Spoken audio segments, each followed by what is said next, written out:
Quickly go to Romans chapter 10. I think that's a good place to start. So, the Word of God needs to be preached, and the Word of God needs to be believed. And then we will see the results of what is within the Word of God. Are you with me? Okay. So we can hold on to traditions. Jesus said in Mark chapter 7 verse 13 that the traditions of men make the Word of God of no effect. So we can cling on to medieval tradition in doctrine that says we're supposed to just die and go to heaven and forever be in heaven. That's nowhere in your Bible.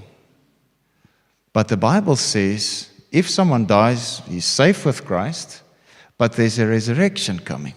And Jesus is coming back, and when he comes, he's bringing them with him. And then their bodies will be raised, they will be united to their bodies, but their bodies will be glorified. Okay? So, there's all kinds of ideas that we have in churchianity which is not in the Word. So people think we're going to, anytime now, be snatched away,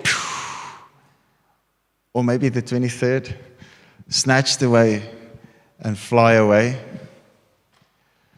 How many of those dates have you survived? How many of those dates were you left behind? How many of those dates, and then they just, bring out another book or another, I don't know. But if we're just going to be prepared to just say the Word and not go for the traditions of man, and speak the Word and teach it as it is here, we will upset those who have never investigated for themselves to see if it were really so, like the Bereans.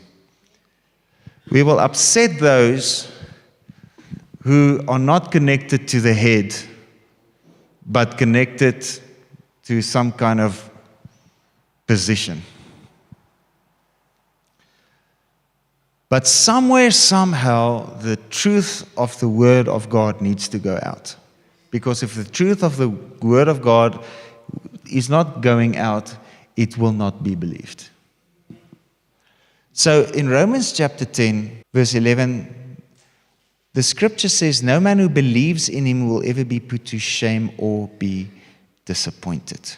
Verse 13, "For everyone who calls upon the name of the Lord will be saved." Verse 14, "But how are people to call upon him whom they have not believed in, whom they have no faith, on whom they have no reliance? How are they to believe in him if they have never heard? How are they to hear without a preacher? And how can men be expected to preach unless they are sent?" How many are preaching without being sent? Without actually hearing from God what the message is. As it is written, "How beautiful are the feet of them that bring glad tidings. How welcome is the coming of those who preach the good news of his good things." Okay. So we're going to talk about good things today. So John chapter 1. So we need to be preaching the Word. Are you with me? All right, so in the beginning was the Word was with God, and the Word was God. He was present originally with God. All things were made and came to existence through him, and without him was not even one thing made that has come into existence. In him was life, and the life was the light of men. In the beginning was the Word, the Word was with God, and the Word was God. So in Him, the Word was life, and the life was the light. If the Word is preached, it is, Colossians 1 says, Him we preach, then He is preached. If it's not the Word, if it's just the letter, it's not Him that's being ministered. And if we have Him, says 1 John 5 and John 5, then we have eternal life. Those who do not have the Son do not have life. Those who have the Son has life. Yes, eternal life. Right? So, Him, the Son.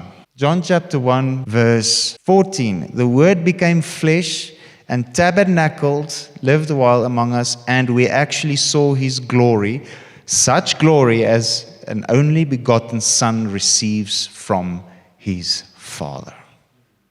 There's the Father, there's the Son, and we beheld His glory. But in John chapter 17, Jesus says, Father, I've given them the glory that you gave me, so that they may be one. Isn't it so amazing that everyone is talking unity, unity, unity, unity, unity, unity, but then when they come together, they all squash the gifts because that's the way you worship. It must be unity, so we must all feel welcome. But they squash the gifts. The Holy Spirit is not welcome, but they want to sit there and eat triangular sandwiches and fricadella all morning, talking unity, but there's no Spirit. You are one because you've received His glory, the same glory that we saw in the Son, full of grace and truth. So, what is the glory that we saw in the Son? The Word became flesh and we saw His glory. What did we see when we look at Jesus? We saw something of the unseen God becoming seen. We saw something of the Father who is Spirit shining out. We saw light. We saw life. We saw healings. We saw resurrections. We saw Him walking on water. Signs and wonders and miracles. The glory of the only begotten of the Father, full of grace and truth. But Colossians chapter 1 says He's the firstborn of all creation, and He's the firstborn from among the dead. So if He's the firstborn, He's no longer the only begotten. If Jesus is the firstborn, He is no longer the only begotten. If Jesus, in John chapter 17, really gave us the glory, then we as the body, and He is the head, are now one. I am not one because I agree with someone's doctrine. I am not one because I go to someone's meeting.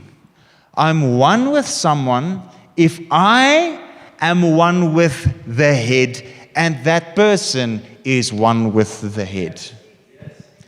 If we have one Spirit, one faith, one head, and part of one body, Paul says in 1 Corinthians chapter 10, we are one body because we partake of one bread. So it's so interesting. People, yap.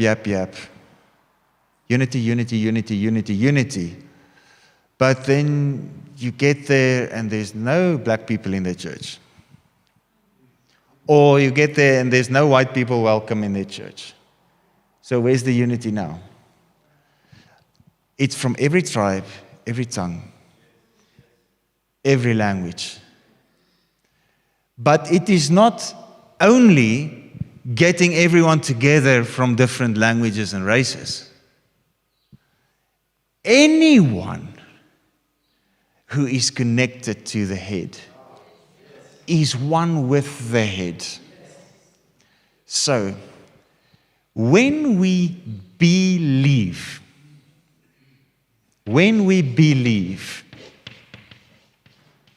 the Word of God,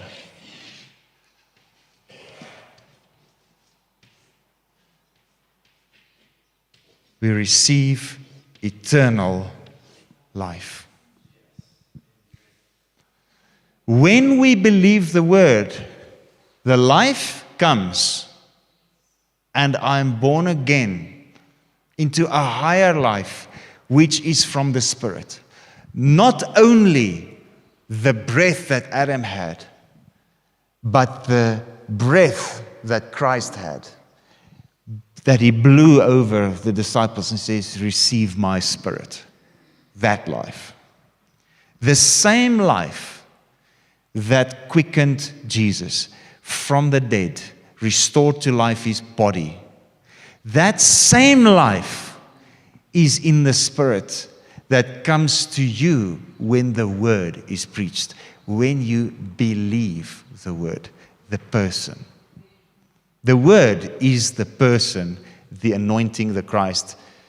Greek Christ, Hebrew Messiah, same word. The words Christ and Messiah is exactly the same word. One is just taken from the Hebrew, one is taken from the Greek. It means the anointed one, that which is rubbed upon, rubbed in. Okay? So I am one with whoever has the same Spirit. How does that Spirit come? Oh, you poor and senseless and foolish and unreflecting Galatians. Let me ask you this question. Did you receive the Holy Spirit by doing the law?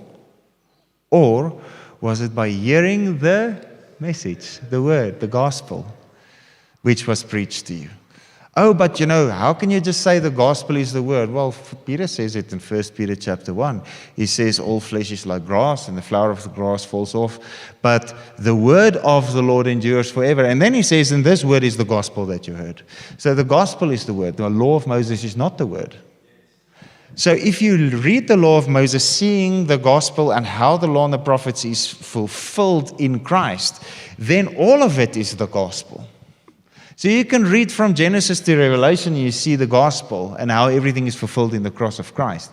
Or you can read Genesis and Revelation and see yourself and never see Jesus Christ, and you come up with all kinds of doctrines that's about you and not about him. And that kind of doctrine is letter. And Paul says in 2 Corinthians chapter 3, verse 6, the letter kills. So there's no neutral ground. If you believe the letter, you will die. If you believe the letter that is not flowing out of the Spirit, someone is ministering the mind of the flesh to you. And Romans 8 verse 6 says the mind of the flesh is death. So someone is ministering death to you. And everyone is wondering why death is everywhere.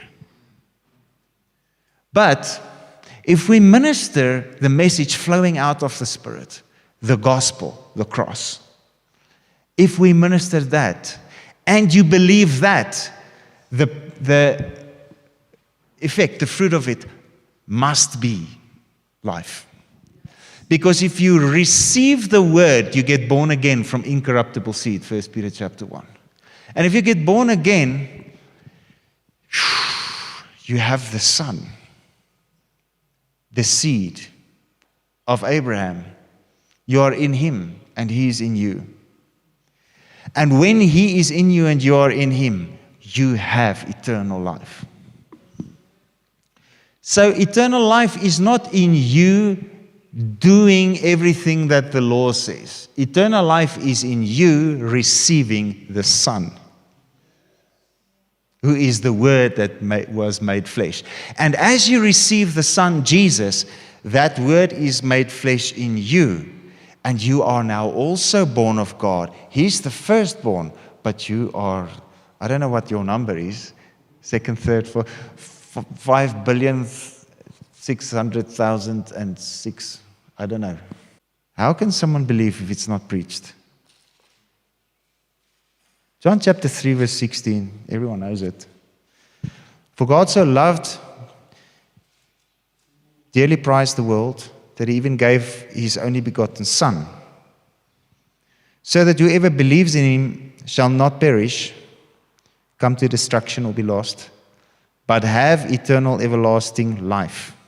So if you receive the Son, you receive life. What kind of life? Well, it says eternal, everlasting life, which means it is life that does not stop.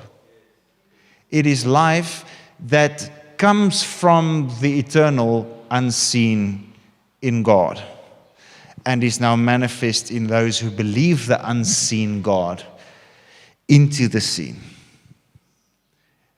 People all want to go from the seen to the unseen, but it's the wrong way around. Everything that was created came by the Word. First, it came from the unseen to the seen. The earth is the Lord's, and the fullness thereof, the world and they that dwell in it. Isn't it interesting that the people who are really heirs of the world want to constantly leave the world over to some weird evil thing, false prophet or a demon or a antichrist or a wara, and fly away, O glory. But I thought, blessed are the meek, for they shall inherit what? The earth. So are we going to believe the Word? Or are we going to believe a tradition that's actually not actually even written in the Bible anywhere? But the moment you touch on it, are you saying I'm not going to heaven? I'm saying heaven is not the final stop. You are, if you receive the Son, and He's in Him and you are in Him, you are in heaven now. And heaven is in you. And you live from heaven towards earth. And that unity with Him makes you the temple. I didn't think I was going to go on that now, but let's just touch on it. Right through Scripture, the temple in the Old was the place where heaven and earth met. That's the place, first the tabernacle, that's the place where you hear from heaven. That's the place where you connect with heaven. Okay? So the Ark of the Covenant, where the glory of God dwelled, under the shadow of the cherubim, behind the veil, on top of the mercy seat, God said to Moses, there I will speak intimately with you. And that box went with them and they won their wars. Because the glory was there, the place where heaven and earth met. But as we progressed, now and then the ark would be taken away and then they lost again, then they get the ark back and, But God said, these guys are not catching what I'm doing. And they are always against me. They're murdering the prophets. They are constantly disobedient. So He sent Daniel to bring a word and says, it's going to end. 490 years and then it's the end. Then we finish this thing. No more sacrifices. The sacrifices was a parable of things to come. What things to come? Well, Jesus coming to fulfill the sacrifice. He became the sacrifice. He came to fulfill everything written of Him in the volume of the book. So when Jesus came on the scene, there was no glory in the temple. But He would stand up and He would say, I and my Father are one. He would speak of His Father. And then He would heal the sick on the Sabbath. And they would lose their minds. So there's nothing beyond the veil in the temple anymore. Because it's not the same as the pattern God showed to Moses. The rebuilt Herod's temple didn't look the same. Even with Solomon's temple, they changed some of the stuff. It's not the same as the tabernacle. So, in this time between the Babylonian captivity and Christ, it's just silence. There's no glory to see. There's no glory to... They're just counting down the years. They're just counting down the years. So they were counting. So they asked now and then, could this be the Christ? Because they're waiting for him. Is this the Christ? Is this him? Is this him? John the Baptist came. He says, are you the Christ? He says, I'm not the Christ. But he is. And they didn't want to believe him. Okay, so the Word became flesh and dwelt among us, among them. And we beheld his glory. So the glory was no longer in the temple or in the tabernacle. The glory was in Jesus. Are you seeing what I'm saying? So where was heaven and earth coming together? In the person. Not in a box. Not in a tent. Not in a building. In him. So here he stands, and the glory, the Shekinah glory of God, and he became the temple. The temple is the place where heaven and earth meet. And Jesus says, you can check it in John chapter 2, he says, break down this temple, and in 3 days I will raise it up again. But he was speaking of his body. And he said to his disciples, you can read it in Matthew 24, no 2 stones will be left upon one another, because they like really chuffed with this temple. So just look at it, man, it's awesome. Look at how shiny it is. Beautiful. He says, it's going to be broken down. Nothing will be left of it. Okay? He became the place where heaven and earth met. And he said, Father, I have given them the glory. Who's the them? Those who believe, so that the world may know that you sent me. Okay? They may be one, so that the world may know that you have sent me. John chapter 17. So God wants to show himself to be present among his people. So in Jeremiah chapter 3, oh man, I'm just so far off what I wanted to say, but I'm going to get to the point. Jeremiah chapter 3 says, no one's going to say, there's the Ark of the Covenant. No one's going to say, look, there it is, the Ark of the Covenant. They will not find it. They will not revisit it. So that thing is gone. They can look anywhere. There's not in a monastery in Ethiopia. Sorry. But then Jeremiah chapter 3 says, but God will show himself to be present among the people in the midst of the city, those who have citizenship in heaven. So much I want to say about that. Okay. So, do you not know that you, believers, you who've received the Word, in whom the Word has become flesh, who have received the Spirit, who now become the dwelling place of God, do you not know that you are the temple of the Holy Spirit? 1 Corinthians 3 verse 16 and 2 Corinthians 6 and 1 Corinthians 6 together, you are the body of Christ. You are the temple of Christ, the Holy Spirit. So now if we take that place where heaven and earth meets, and we just take it to John chapter 3, and here is Nathanael, and he meets Jesus, and Jesus says, oh, here is an Israelite in whom there is no guile. Nathanael says, how do you know me? He said, I saw you under the fig tree. And he believed him. He said, you are the Christ. He said, do you believe me? Just because I said I saw you under the fig tree. You will see much greater things than these. And you will see the angels ascend and descend upon the Son of Man. Okay?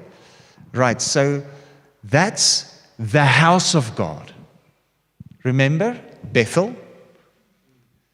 So Jacob's ladder, remember? And the angels ascended and descended.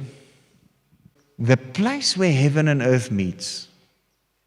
The place where you dwell in heaven, but you stand on earth.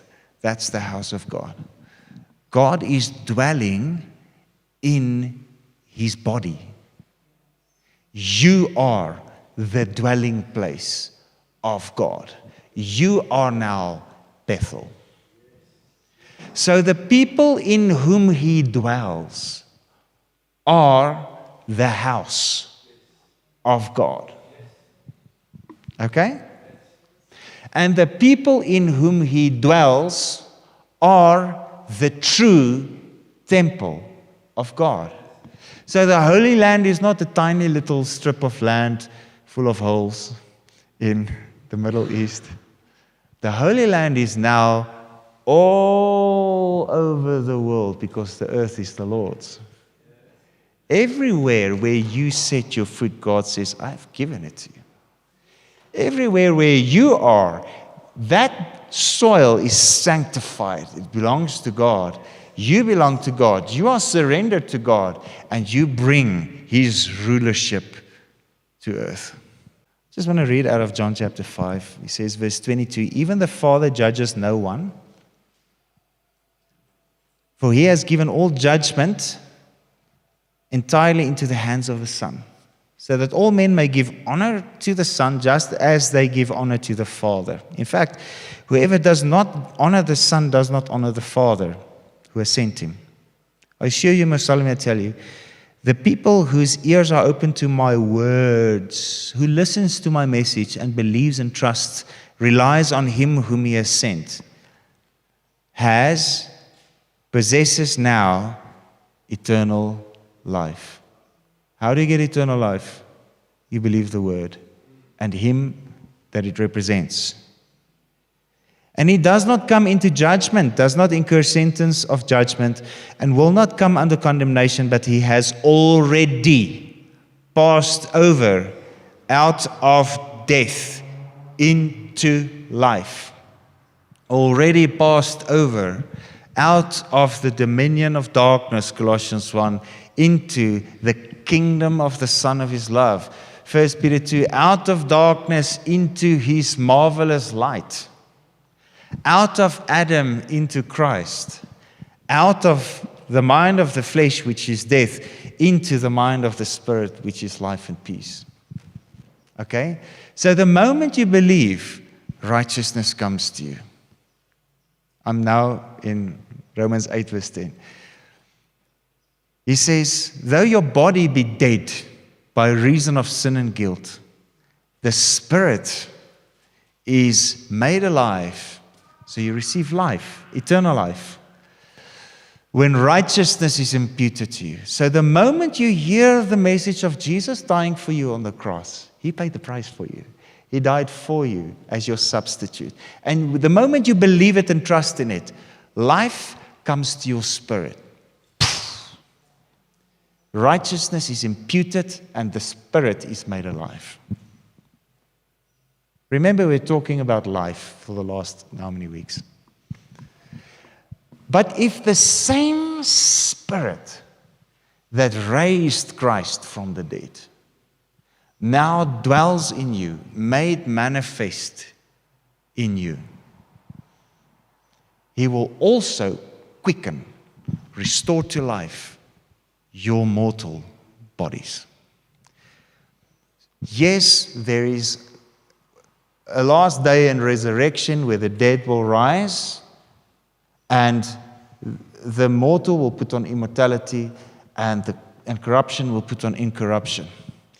And we will see everyone will be brought to full salvation. Hebrews chapter 9, verse 28. Jesus is not coming to deal with sin again, but to bring to full salvation all those who are eagerly expecting Him. That moment is there. Amen.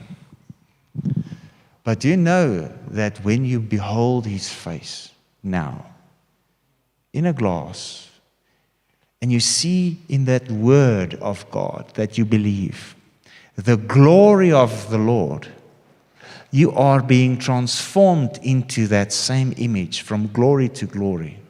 This is from the Lord, who is the Spirit. 2 Corinthians chapter 3, verse 18. So there is a growing manifestation of life now also. So if we then go on to 2 Corinthians chapter 4, God who said, "Let light shine out of darkness," has shone in our hearts. Are you together with me? As to beam forth the light, that is in the word, for the illumination of the knowledge of the majesty and the glory of God, as it is manifest in the person and is revealed in the face of Jesus Christ. So Jesus reveals light. There's a glory revealed in him. Okay? He has shone in our hearts.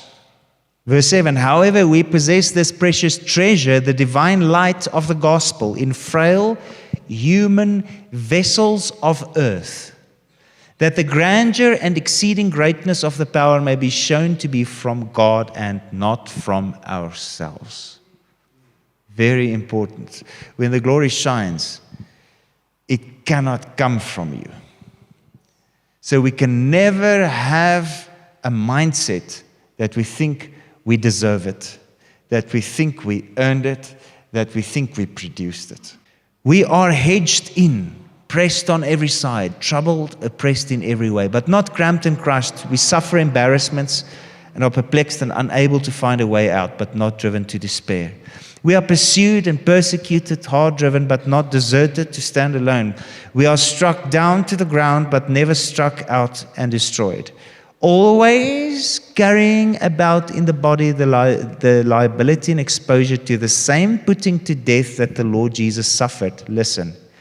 So that the resurrection life of Jesus also may be shown forth by and in our bodies. Verse 10 in the King James. Always bearing about in the body the dying of the Lord Jesus Christ, that the life also of Jesus might be made manifest in our body. The same Spirit that raised Christ from the dead now dwells in you. And He will quicken your body by the same Spirit that raised Christ from the dead. And He's not talking after the one last day resurrection, because He says we are now being persecuted so that the life might be shown and made manifest in our bodies, in our mortal flesh. Verse 17, for our light momentary affliction, the slight distress of the passing hour is ever more and more abundantly preparing and producing, achieving for us an everlasting weight of glory. Beyond all measure, excessively surpassing all comparisons, all calculations, vast transcendent glory and a blessedness never to cease. Since we consider and look not. So in 2 Corinthians 3, we saw we behold Him in the Word as in a glass. We behold the glory of the Lord and we are changed into the same image. Now he says, since we consider not. So now we are not looking at the things that are seen.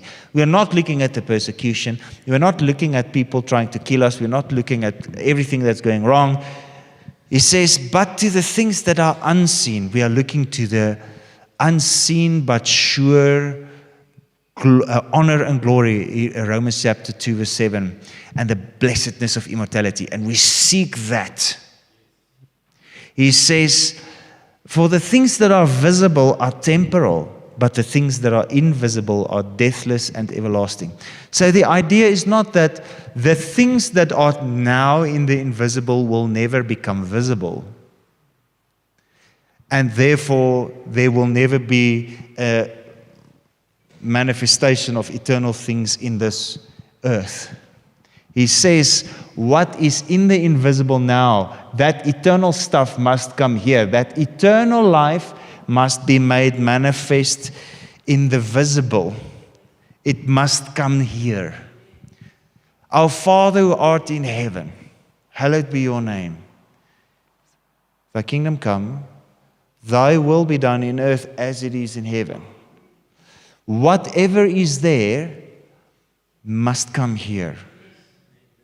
Because God wants to dwell in His creation, in His home that He created for Himself. And that creation must be sanctified for Him. That creation must be filled with His glory so that He will stand first, so that He will be preeminent, so that He can shine through.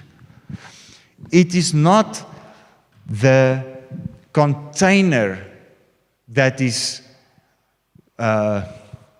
important, but the contents. When you buy a bottle of cool drink, you buy the cool drink, you don't buy the bottle. When you buy a bottle of water at the shop, you don't care about the bottle. You want the water inside. You are the container. You are significant because of what you contain. So we contain this precious treasure in earthen vessels, frail human vessels. But now the glory starts to shine through the cracks. Now the glory starts to become visible. Everyone knows that no human can produce it. So when they see it, it is immediately a testimony that this must be the work of God. No human can look like this. No human can do this. So let that glory shine. Your new real life is hidden with Christ in God. When Christ, who is our life, appears, you will appear with Him in the splendor of His glory. How will He appear? How will this greater weight of glory come? Since we look not to the things which are seen, but to the things which are unseen. Colossians 3, set your mind, keep it set on the things which are above, where Christ is seated at the right hand of God, not on the things that are on the earth. Look to the invisible, not to the visible. Look to where the glory is. And when you see the glory, you are transformed, and it starts manifesting in you, in this life. And I want to read to you John 11. Now a certain man named Lazarus was ill. He was of Bethany, the village where Mary and his sister Martha lived. This Mary was the one who anointed the Lord with perfume and wiped His feet with her hair. It was her brother, Lazarus, who was now sick. So the sister sent to Him, saying, Lord, he whom you love so well is sick. When Jesus received the message, He said, the sickness is not to end in death, but on the contrary, it's to honor God and to promote His glory. So we're going to see what? Glory. That the Son of God may be glorified through it. Now, Jesus loved Martha and his sister Lazarus, and her sister and Lazarus. They were His dear friends, and He held them in loving esteem. Therefore, even when He heard that Lazarus was sick, He still stayed 2 days longer. He loved them, and therefore He stayed 2 days longer. You know, Spirit is like the wind, you know, not where it comes from or where it's going. It's like... Then after that interval, He said to His disciples, let us go back to Judea. And the disciples said to Him, Rabbi, the Jews only recently were intending to trying to stone you. And are you now thinking of going back there again? Jesus said, are there not 12 hours in the day? Anyone who walks about in daytime does not stumble because he sees by the light of this world, the sun, physical sun. But if anyone walks in the night, he does stumble because there's no light in him. He said these things, and then He added, our friend Lazarus is at rest and sleeping, but I'm going there that I might awaken him out of his sleep. The disciples answered, Lord, if he is sleeping, he will recover. However, Jesus had spoken of his death, but they thought that He referred to falling into a refreshing and natural sleep. So then Jesus told them plainly, Lazarus is dead. And for your sake, I'm glad that I was not there. It will help you to believe. Let us go to him. So operating word here is believe. Verse 16. Then Thomas, who was called the twin, said to his fellow disciples, let us go too, that we might be killed along with him. It's like, yeah, Thomas, okay. So when Jesus arrived, he found that Lazarus had already been in the tomb 4 days. Bethany was near Jerusalem, only about 2 miles away, and a considerable number of Jews had gone out to see Martha and Mary to console them concerning their brother. And when Mary heard that Jesus was coming, she went to meet him, while Mary remained sitting in the house. Martha then said to Jesus, Master, if you had been here, my brother would not have died.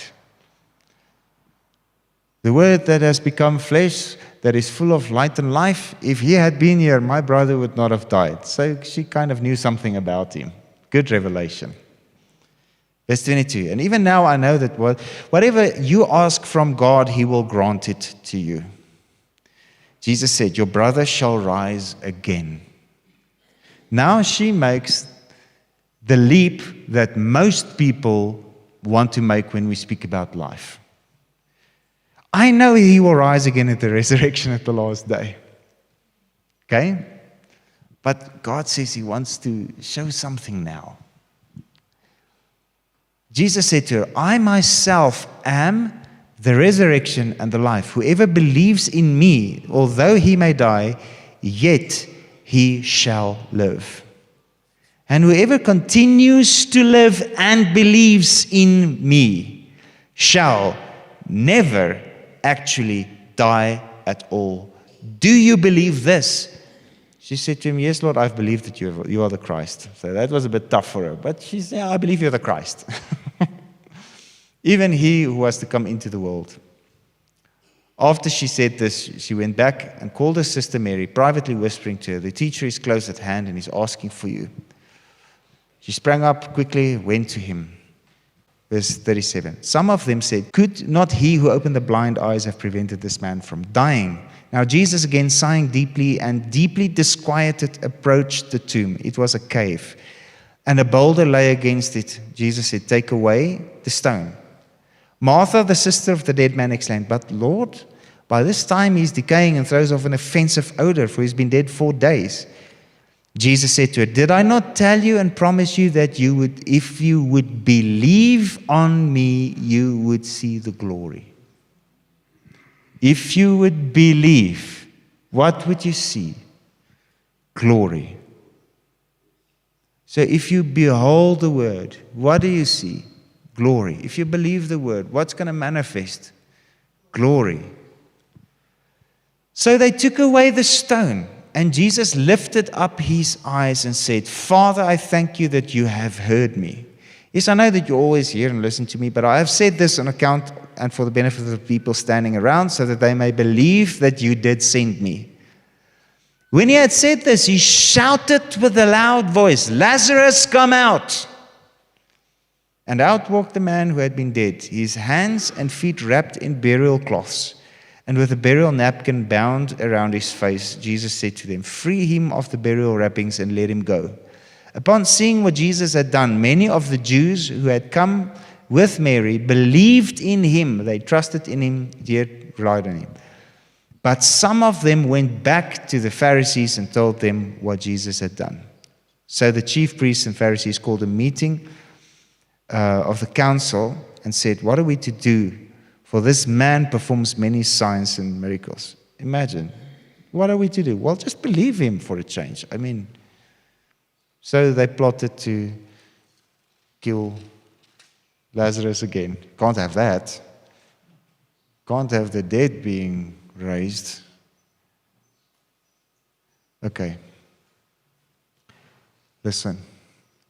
Lazarus, this was before Jesus conquered death, but Jesus manifested the life that's inside him. This was before Jesus gave the Holy Spirit and before the church and the body of Christ was born. There was one place where heaven and earth met, and that was where Jesus was. Now, since then, he died, he paid the price, he was raised from the dead, he gave his Spirit to the disciples, he ascended on high, and the Spirit was poured out of the disciples onto the rest in Acts chapter 2. They received the Holy Spirit. The body of Christ came together, and he dwells within his body. The glory of God came to rest. The pillar of fire that was on the tent divided and sat upon each one of them, and they spoke in other tongues. So the glory is no longer on the tent. The glory is now on the body, the believers. Okay? All right. So I want to just place emphasis because time. I'm sorry. But I have to just read these verses. Jesus said, I am the resurrection and the life. I am the resurrection and the life.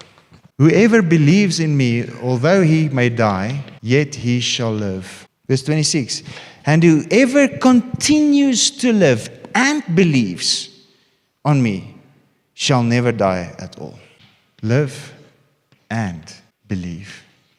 Jesus says, I am the resurrection and I am the life. There is resurrection life.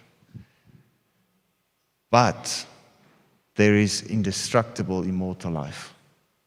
You are born again, 1 Peter 1, not from mortal seed, but from everlasting, immortal seed, from the ever-living Word of God. When are we going to get this, that the Word of God is dwelling on the inside of us? When are we going to get this, that if we let Him take over and manifest in us, He will quicken our mortal bodies? The glory of God will come. If anyone believes, I'm the resurrection and life. If anyone believes, though he may die, yet he shall live. So we have a hope. If someone dies, they will be raised. They are safe in Christ right now. If someone believed in Christ and they died, they are in Christ and they are safe. And He's bringing them with Him when He comes back and raises the dead at the last day. Although he may die, yet he shall live. But if anyone lives and believes in me, he shall never actually die at all. Do you believe this? Martha, that's a tough one. It's like in John chapter 6. If you eat my flesh and drink my blood, you will never die. That's a hard and a strange saying. Who can stand to listen to such teaching? And they all left. He said, turn to the 11, does this also offend you? Do you also want to go? Peter says, where shall we go? With you are the words of life. Okay, listen. When we believe the word, and that word starts to manifest, it starts to dwell in us, and it starts to quicken our mortal flesh, there is a manifestation of life that is waiting to break through in your body. But who will believe it if it is not preached? And how can someone be expected to preach it if he's not sent? So how can this word break through if everyone glosses over this part, but they read this at every funeral? Is it true? Yes. If someone dies in Christ in heaven, yes, but they're coming back. But do you know there's a B part? Do you know that if you are connected with Him and you dwell in Him and you let Him manifest in you and you surrender to such an extent that you only say what He says and only think what He thinks and only do what He does, if that Spirit that raised Christ from dead dwells in you, then that Spirit that raised Christ from the dead will also restore and quicken your mortal flesh, your mortal body, through the same Spirit that raised Christ from the dead. I'm not saying we're just going to wave a wand and we're going to break through in immortality. That's not what I'm saying. I'm saying God wants to manifest that quality of life in His body. And the measure to which it will manifest depends on what we believe. So how about we just go for divine life? How about we just start speaking life instead of death? Thinking life instead of death?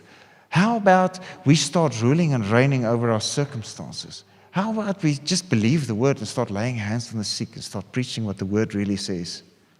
Instead of planning to go, oh glory. Okay, that's not oh glory.